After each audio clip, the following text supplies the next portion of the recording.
لقوسرا مردینه جبر بین و گمارا جوبارا زرگانه ولاتین دوره ده خطری دن. مختار تاخا جمهوریت صابری önер diyar kir ku ava qrej û mikrobên cobara zerganê ji herêma pîşesaziyetê.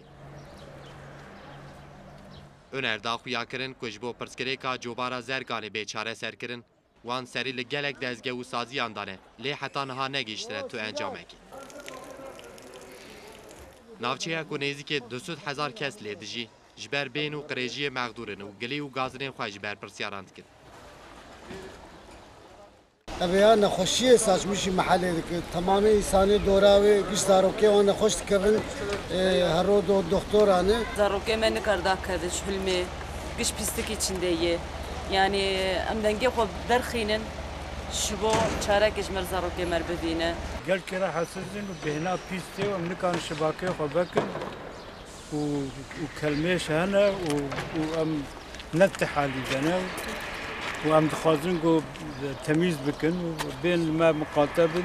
Welatiyekî ku nêzîkê 20 salin li Qoserê dijî, nerazîbûna xwe ya dijî bêdengiya rayedaran wiha anîz be. Va halê wan dibîne ana av serkesmiş kirin bera qalezyon teqanmış dibe ew ava kimyasal artık komple dixanana derbas dibe. Yani ev mehal komple.